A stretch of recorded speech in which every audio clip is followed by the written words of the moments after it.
맥주 감사 주일에 주시는 하나님 말씀은 구약 성경 중에 시편 116편 8절에서 18절의 말씀입니다. 구약 성경 888면이 되겠습니다. 구약 성경 888면 시편 116편 8절에서 18절 말씀 봉독할 때 살아계신 하나님의 음성을 들으실 수 있기를 바랍니다. 주께서 내 영혼을 사망에서 내 눈을 눈물에서 내 발을 넘어짐에서 건지셨나이다. 내가 생명이 있는 땅에서 여호와 앞에 행하리로다. 내가 크게 고통을 당하였다고 말할 때에도 나는 믿었도다. 내가 놀라서 이르기를 모든 사람이 거짓말장이라 하였도다. 내게 주신 모든 은혜를 내가 여호와께 무엇으로 보답할까? 내가 구원의 잔을 들고 여호와 이름을 부르며 여호와의 모든 백성 앞에서 나는 나의 소원을 여호와께 갚으리로다. 그의 경건한 자들의 죽음은 여호와께서 보시기에 귀중한 것이로다. 여호와여, 나는 진실로 주의 종이요 주의 여종의 아들 곧 주의 종이라. 주께서 나의 결박을 푸셨나이다. 내가 주께 감사제를 드리고 여호와 이름을 부르리이다. 내가 여호와께 소원한 것을 그의 모든 백성이 보는 앞에서 내가 지키리로다. 아멘. 어느 날 늑대가 가다가 깊은 웅덩이에 빠져서 오도 가도 못하는 신세가 됩니다. 마침 그 구덩이 옆을 지나가는 토끼가 있어서 구덩이에 빠진 늑대는 토끼야 나 좀 꺼내주렴. 그러니까 토끼가 하는 말이 너를 꺼내주면 네가 나를 잡아먹으면 어떡하냐. 내가 어떻게 그럴 수가 있겠느냐. 절대로 나는 너를 잡아먹지 않을 거다. 등 통사정을 하면서 하니까 토끼가 궁일한 마음으로 나뭇가지를 던져줘서 그 늑대를 구덩이에서 건져주었습니다. 그런데 밖으로 나온 이 늑대가 내가 며칠 구덩이에 있었더니 배가 너무 고파서 너를 먹어야 되겠다. 이렇게 하니까 토끼가 아니 너 약속이 틀리지 않냐. 응? 금세 은혜를 잊어버리면 어떡하냐. 그리고 옥신각신하고 있는데 마침 여우가 지나갑니다. 여우야 좀 이 문제를 좀 해결해 달라. 그랬더니 여우가 늑대에게 너 좀 전에 네가 어떤 모습이 있었는지 내가 좀 정황을 봐야 되겠다. 그랬더니 늑대가 또 고주것대로 듣고 구덩이에 뚝 빠져가지고는 내가 이러고 있었지.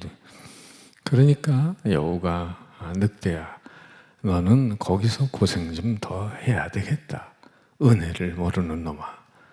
그리고는 토끼에게 토끼야 너는 은혜를 모르는 존재하고는 아예 상대하지 말거라. 그랬다는 옛날 얘기가 있습니다. 여러분, 사람은 네 가지 종류의 사람으로 나눠볼 수 있겠는데요. 첫째는 채권자형입니다. 이 사람은 뭐든지 당연히 받을 권리가 있다고 생각해요. 어떤 사람에게 많은 것을 주어도 고마울 것도 없고 기쁠 것도 없어요. 당연히 받아야 하기 때문입니다. 내가 땀 흘리고 벌어서 내가 먹는데 무슨 감사가 있겠는가? 누가 나에게 주었단 말인가? 그런 사람들이죠. 두 번째는 독립형입니다. 이런 유형은 나는 누구로부터 받을 것도 없고 줄 것도 없다. 너는 너고 나는 나다. 이렇게 사는 사람입니다. 세 번째 사람은 윤리형입니다. 최선을 다해 살면서 그래도 도덕적인 의무감을 가지고 남을 돕는 사람인데 이런 사람은 그 속에 자기 의가 들어 있습니다. 네 번째 사람은 채무자형입니다.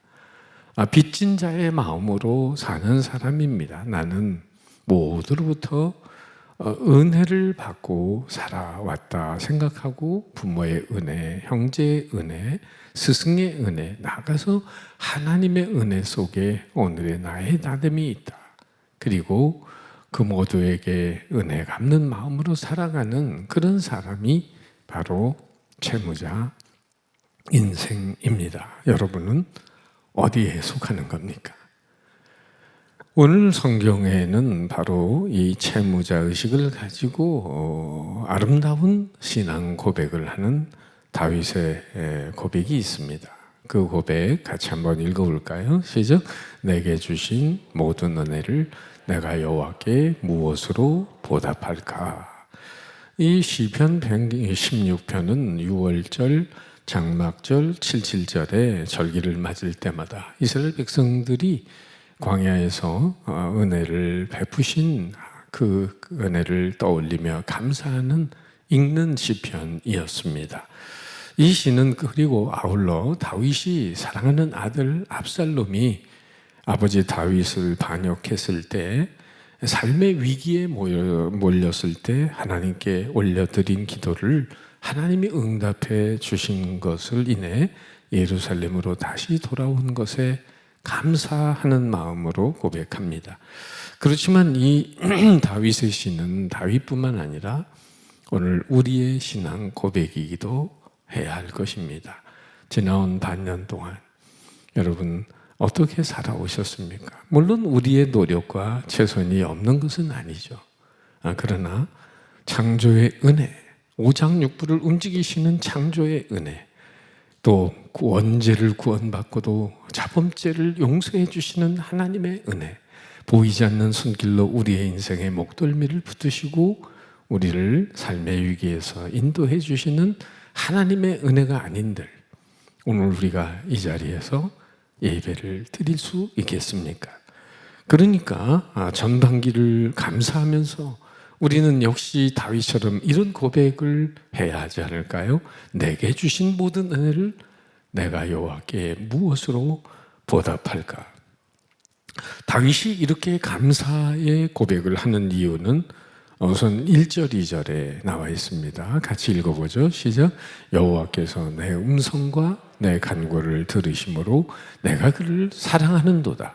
그의 귀를 내게 기울이셨으므로 내가 평생에 기도하리로다. 다윗이 인생의 코너에 몰릴 때마다 할 수 있는 게 뭐가 있겠습니까? 사방이 다 막혀도 우리 하나님 믿는 사람에게는 위로 길이 열려 있는 거죠. 기도의 길이 있습니다. 다윗은 그래서 하나님 앞에 간구했는데 하나님이 그 기도를 들어주심으로 인생의 위기를 늘 고비고비마다 넘긴 그 은혜를 잊지 않고 있습니다.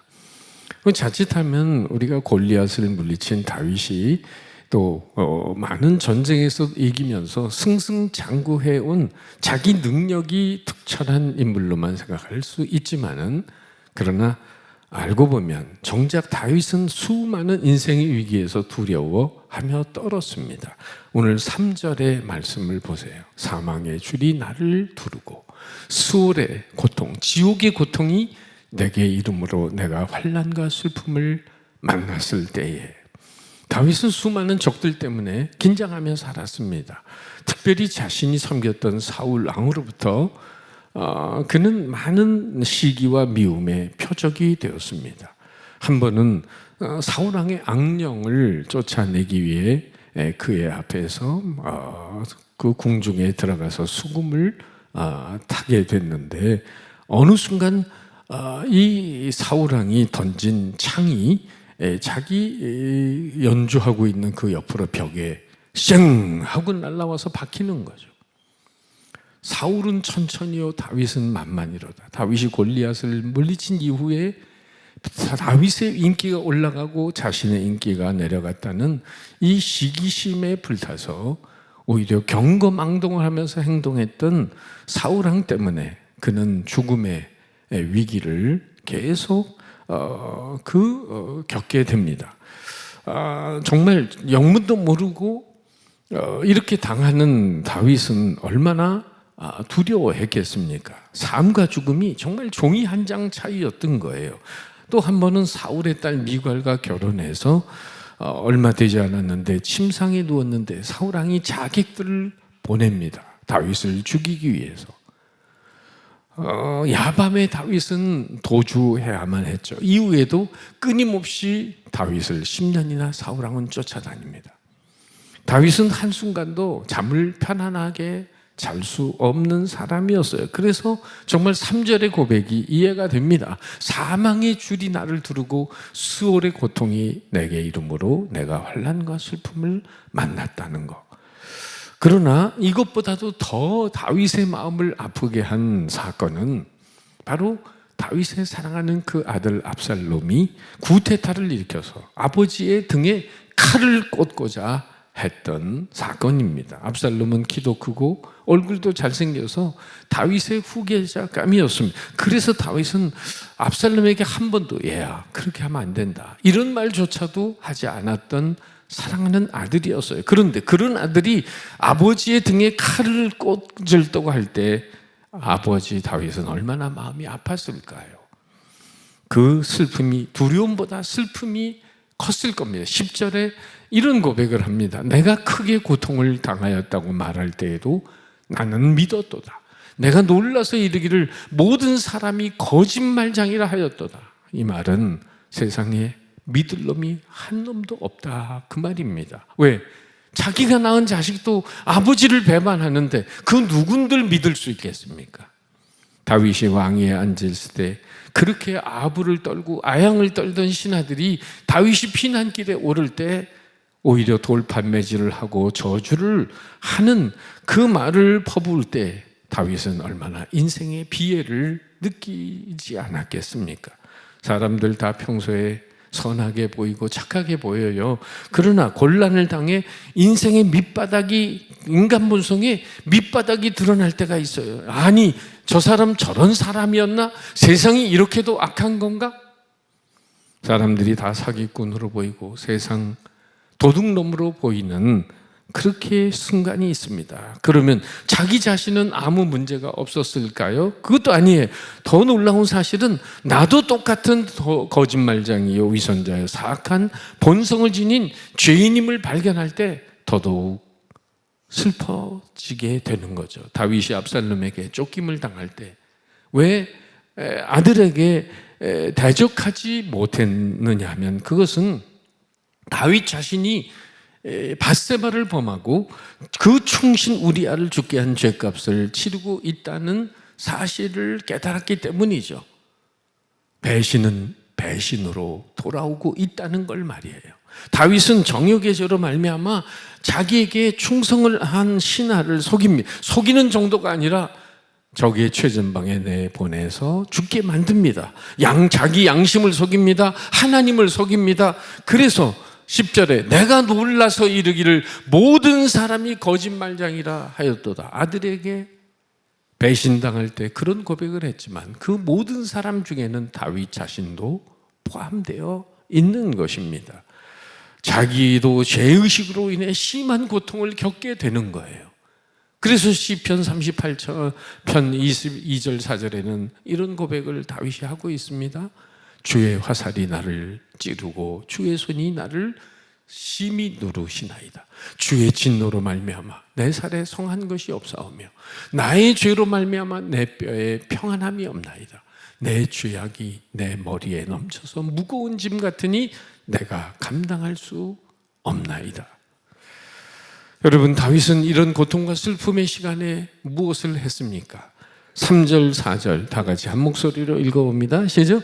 사망의 줄이 나를 두르고 수월의 고통이 내게 이름으로 내가 환난과 슬픔을 만날 때에 내가 여호와의 이름으로 기도하기를 여호와 주께 구하오니 내 영혼을 건지소서 하였도다. 다윗은 하나님 앞에 나가 기도합니다.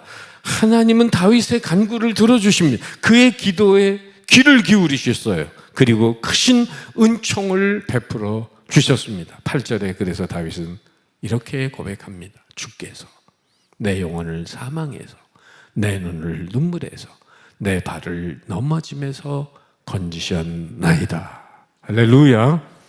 뿐만 아니라 16절 하반절에 주께서 나의 결박을 푸셨나이다. 하나님은 다윗의 그 기도를 들으시고 사망의 고통 가운데서 해방시켜 주셨어요. 눈물의 골짜기에서 구원해 주셨어요. 죄의 수렁에서 건져내서 새 출발하게 하셨어요. 더욱이 그의 죄와 허물에도 불구하고 솔로몬이라는 아들을 통하여 왕위를 이어가게 하셨습니다. 무엇보다 그 혈통 가운데 메시아 예수님을 보내주셔서 하나님의 놀라운 구속사를 이루게 하셨어요. 하나님은 실로 은혜로우신 분이십니다. 그래서 5절 6절에 하나님을 이렇게 찬양합니다. 같이 읽어보죠. 시작. 여호와는 은혜로우시며 의로우시며 우리 하나님은 긍휼이 많으시도다. 여호와께서는 순진한 자를 지키시나니 내가 어려울 때 나를 구원하셨도다. 하나님은 인생 원칙대로 다루지 않으시고 오히려 후한 은총을 베풀어 주셨다고 고백합니다. 다윗이 이 주님의 은혜를 기억할 때 가만히 있을 수가 있었겠습니까? 그래서 어떻게 하면 내가 여호와께서 내게 주신 모든 은혜를 무엇으로 보답할까? 이런 그 고백을 하게 되는 거죠. 다윗은 지난날 돌이켜볼 때 모든 게 은혜였어. 골리앗을 물리친 것도 은혜였고, 왕의 사이가 된 것도 은혜고, 사울의 추격을 해서 살아남은 것도 은혜고, 또 하나님께서 사울을 통해 자신의 내면을 훈련시킨 것도 은혜였습니다. 새 왕 이야기라는 책을 보면 다윗은 사울에게 쫓겨다니면서 사울 안에 있는 자신의 모습을 보았다고 합니다. 만약 자신이 훈련을 거치지 않고 초고속 승진을 했다라고 한다면 사울처럼 감정적이고 철없고 안하무인격의 지도자가 되었을 것이라는 고백을 합니다. 이를 생각할 때 사울 왕에게 미움을 받아 쫓겨다니는 것도 은혜가 되는 거예요. 인생은 꼭 나를 사랑해 주는 사람만 만나는 게 축복이 아니라 나를 못 살게 구는 사람을 통해서도 여러분 우리를 단련하시는 은혜가 있는 줄 믿습니다. 우리가 소화할 수만 있다면, 믿음으로 소화할 수 있다면 다 은혜인 거예요. 제가 예능교회 부임한 지 얼마 안 돼서 저를 폭행하는 분이 있었다고 말씀드린 적이 있죠. 그 사건이 지나간 다음에는 우리 하늘나라 가신 곽정한 장로님께서, 고은아버사님 남편 되신 곽정한 장로님께서 교회 오실 때마다 제 방에 들어오셔서 이렇게 말씀하시는 거예요. 요즘 괴롭히는 놈 없어요? 요즘 괴롭히는 놈 없어요? 그러면 제가 없습니다 이렇게 대답하면 장로님은 꼭 이렇게 얘기하시는 거예요. 그놈 없어봐. 그놈보다 더 센 놈 나와. 그놈 없어봐. 그놈보다 더 센 놈 나와. 그러니까 그 주어진 현실도 하나님의 은혜로 여기며 살라는 지혜의 권면의 말씀이 아니겠습니까? 다윗은 요나단 같이 훌륭한 친구를 얻은 것도 은혜였어요. 이새의 막내 아들로 평생 목자로 살아 양치기로 살다 죽을 인생 이스라엘의 왕이 된 것도 분에 넘치는 은혜였어요. 아비가일 같은 현명한 아내를 주신 것도 은혜였습니다. 후세와 아비세 같은 충성스러운 신하가 있었던 것도 은혜였습니다. 자신의 모든 죄에도 불구하고 자기를 폐위시키지 않고 이 죄를 용서해 주신 것도 은혜였습니다. 비록 자기 손으로 성전을 짓지 못했지만 아들 솔로몬을 통해 성전을 짓도록 준비하게 하신 것도 은혜였습니다. 정말 다윗은 하나부터 열까지 모든 게 다 하나님의 은혜가 아닌 것이 없었습니다. 그런데 어떤 사람들은 하나부터 열까지 모든 걸 다 상처로 여기는 사람들이 있어요. 어려서 왜 우리 아버지는 세발 자전거를 안 사주셨나? 또 엄마는 소풍 갈 때 왜 안 따라왔나? 우리 목사님은 왜 전화도 안 걸고 신방도 안 오나? 그냥 모든 게 다 상처로 여겨지는 사람이 있습니다. 그러나 다윗은 인생의 그 어려움과 위기, 곤란과 어려움 속에서도 다 은혜였다고 고백합니다. 어떻게 하면 그래서 이 은혜에 보답할까? 찬송을 드릴까? 어떤 예물을 드릴까? 무슨 소원을 갚아드릴까? 이런 염려 속에 하나님 앞에 반응하고 있는 거예요. 그러면 다윗은 어떻게 하나님의 은혜에 보답했을까요? 오늘 본문을 통해 생각해 보면, 첫째, 다윗은 주님의 이름을 높이고자 했습니다. 13절에 보면은 내가 구원의 잔을 들고 여호와의 이름을 부르며, 바로 대개 승리의 날에 잔을 들고 승리자의 이름을 부르잖아요. 다윗은 그처럼 나를 구원하신 여호와 하나님을 찬양합니다. 바로 종교개혁자 칼빈은 이런 말을 했어요. 찬양은 모든 헌신 가운데 최고이며 믿음의 진정한 증거이다. 우리는 찬양을 예배의 순서를 때우기 위한 형식이라고 생각하면 이 자리에 와서도 그냥 부르는 동 마는 동 그냥 시간 가기를, 이미 또 어떤 분들은 찬송 끝나기를 기다려서 오는 사람도 있고, 이 찬송이야말로 지상에서 영원으로 유일하게 이어지는 건데, 천국 가면 기도가 있습니까? 없습니까? 천국 가면 헌금이 있습니까? 없습니까? 오로지 가장 순수한 곡조 붙은 감사기도, 이것만이 하늘나라에서 우리가 계속할 수 있는 은혜인 것입니다. 그러기에 사람은 말로써 평가돼요. 입술의 열매를 내가 먹고 입술의 굴레로 내 운명이 결정됩니다. 그래서 우리가 말을 조심스럽게 해야 되고, 정말 하나님 앞에 언어를 통해 영광을 돌려야 돼요. 10번 원망하는 것보다 한 번 감사하는 게 낫고, 100번 한숨 쉬는 것보다 한 번 기도하는 게 낫고, 1000번 탄식하는 것보다 한 번 찬송하는 것이 낫습니다. 하나님 앞에 감사하고 찬송하고 기도할 때 하나님의 임재를 경험하고 우리의 모든 영과 육이 치료되고 하나님의 보좌 앞에 깊이 나아가는 길이 되고 영적 전쟁에서 승리하는 놀라운 역사가 일어나게 되는 것입니다. 미국의 외과 의사 더글라스라고 하는 박사님이 계신데, 그분은 이런 얘기를 했어요. 항상 남을 원망하고 불평하고 근심하는 사람은 뼈를 쉽게 부식해서 골다공증에 걸립니다. 의사들이 골다공증이 어디서부터 원인이 오는지 잘 모르는데, 이분은 이렇게 얘기하는 거예요. 계속해서 얘기하기를, 불평 원망하는 사람은 골다공증에 걸립니다. 그러나 감사하고 찬송하고 기뻐하는 사람의 뼈는 튼튼해집니다. 여러분, 건강하고 튼튼하게 사는 비결은 감사와 찬송과 기쁨이 있어야 한다는 거예요. 지혜의 왕 솔로몬도 이렇게 말하잖아요. 잠언 17장 22절 다 같이 시작. 마음의 즐거움은 양약이라도 심령의 근심은 뼈를 마르게 하느니라. 여러분, 뼈가 마른다는 게 뭐예요? 골다공증 걸린다는 거예요. 심령의 근심은 골다공증 걸리는 겁니다. 기쁨과 감사, 이것은 뼈가 튼튼해지는 거예요. 또 여러분, 수도원과 교도소는 비슷합니다. 수도원은 외로운 독방에서 혼자 지내고, 감옥도 외로운 독방에서 지낼 수 있어요. 그런데 수도원에 가는 사람은 감사한 마음으로 가서 오히려 그것을 천국을 만드는데, 교도소에 간 사람은 죄 때문에 가가지고 원망 불평하면서 그것을 지옥으로 만든다는 거예요. 여러분, 늘 원망하고 불평하고 부정적으로 말하고 생각하는 사람들은 항상 몸이 아파요. 왜 그런지 아세요? 사진으로 보여드릴게요. 물은 답을 알고 있다는 이 책을 쓴 일본의 물 연구가 에모토 마사루라고 하는 분은 물이 인간의 말과 감정과 음악의 반응의 결정 구조를 바꾼다는 것입니다. 그러니까 사랑합니다, 왼쪽에 있는 긍정적인 메시지, 사랑합니다, 감사합니다, 고맙습니다, 이건 한국말이나 외국말이나 다 그렇게 말하면 물의 입자가 전부 육각형으로 바뀐다는 거죠.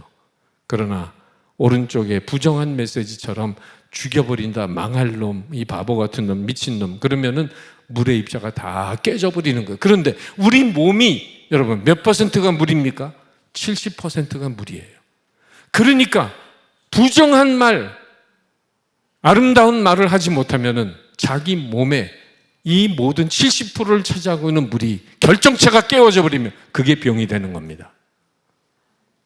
그런 거로 여러분, 건강하게 살려면 말 조심하세요. 좋은 말을 해야 됩니다. 자, 그리고 두 번째, 다윗은 어떻게 하나님 앞에 보답하기를 원했냐면 소원을 갚겠다고 했어요. 14절 말씀 보세요. 여호와의 모든 백성들 앞에서 나는 나의 소원을 여호와께 갚으리로다. 많은 사람들이 아쉬울 때는 별별 조건을 다 내세우면서 하나님 앞에 소원 기도를 합니다. 그러나 막상 문제가 해결되고 나면은 자기가 소원했던 걸 잊어버려요. 아니, 애써 잊어버리려고 노력합니다. 하나님, 그때 제가 좀 오버했었나 봐요. 그러면서 입을 딱 씻고자 합니다. 그런 얘기 있잖아요. 어느 장사꾼이 하루 동안 돈을 벌어가지고 이제 집으로 돌아갔는데 산에 외나무 다리가 있어서 집으로 돌아가는 길에 바람도 좀 부는데 위험하니까 하나님 앞에 기도합니다. 건너기 전에 하나님의 외나무 다리 잘 건너면 오늘 장사한 거 번 돈 다 헌금하겠습니다. 그리고 반쯤 갔는데 생각이 좀 달라지네요. 하나님 반만 드리겠습니다. 그러더니 거의 다 도착했는데 이제 아예 생각이 바뀝니다. 하나님 없던 걸로 이러는데 갑자기 그냥 센 바람이 확 불어오니까 하늘을 보면서 그 사람이 이렇게 말했다. 하나님 농담도 못합니까? 여러분, 다윗은 그러나 어떠했습니까?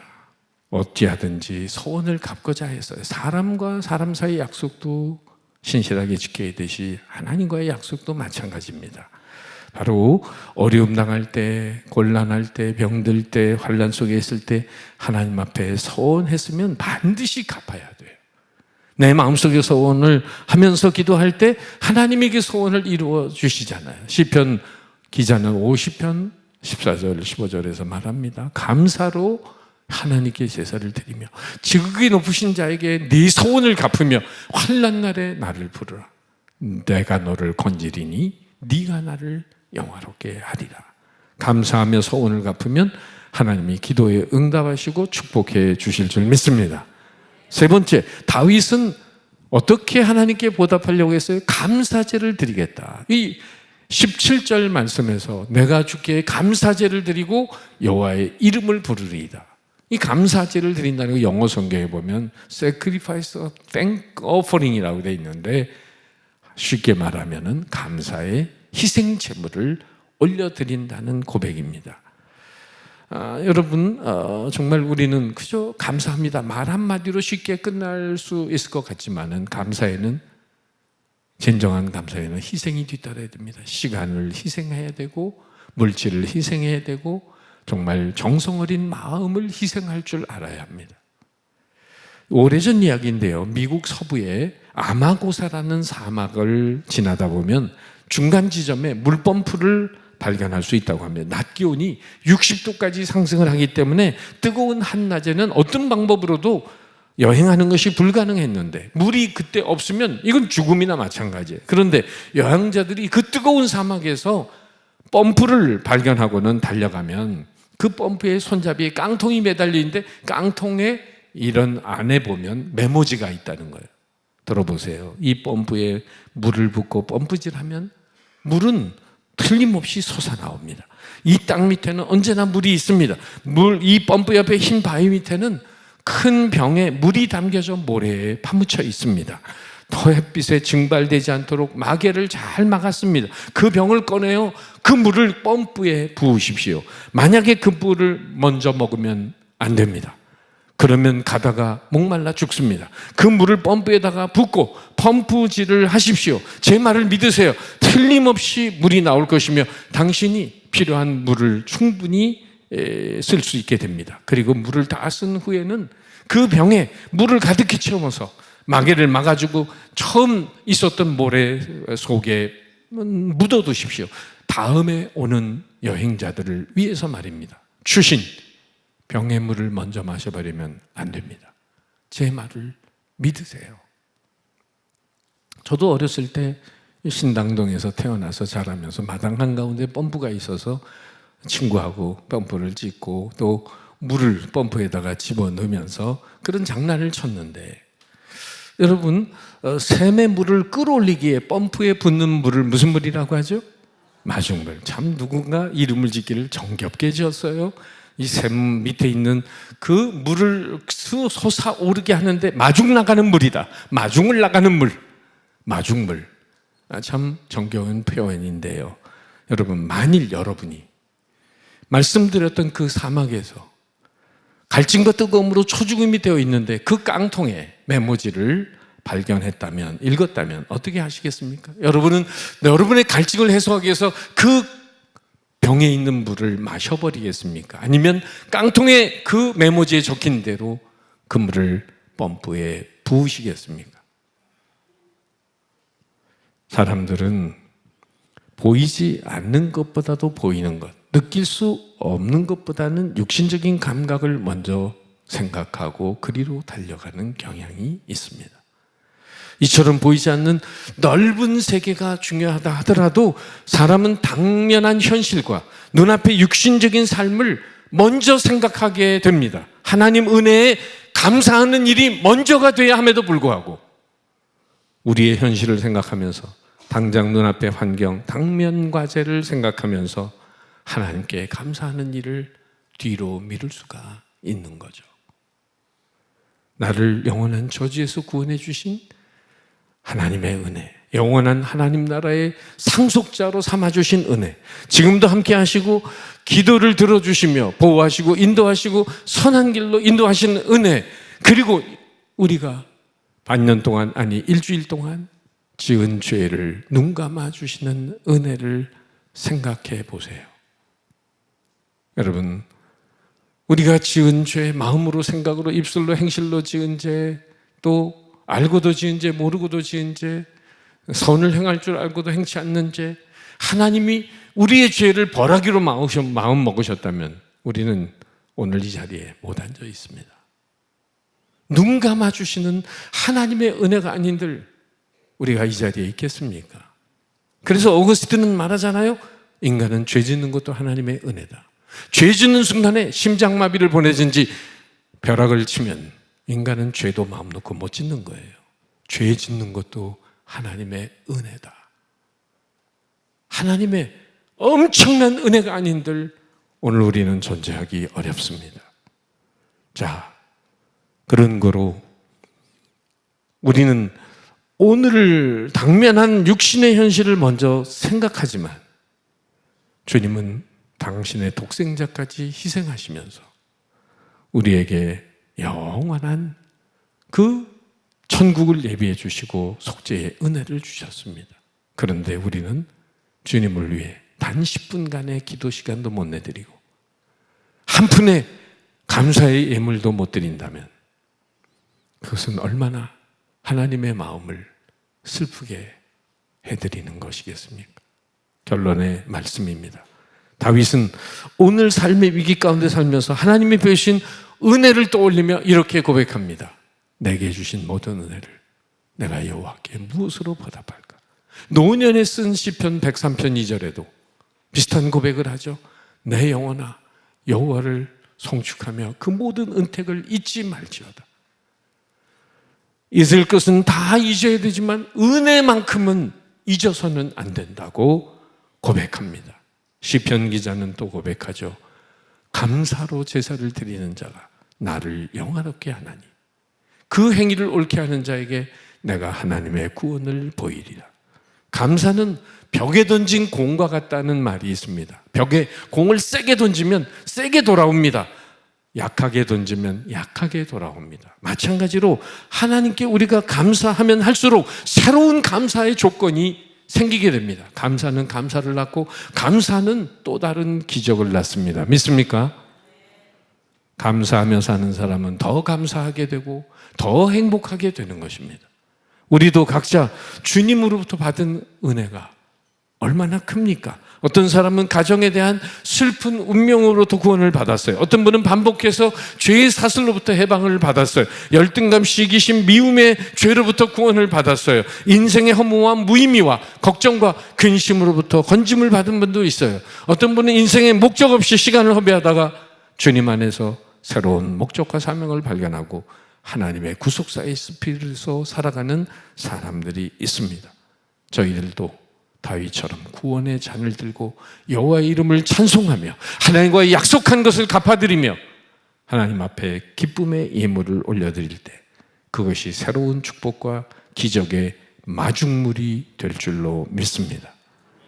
다윗은 고백합니다. 내게 주신 모든 은혜를 내가 여호와께 무엇으로 보답할까?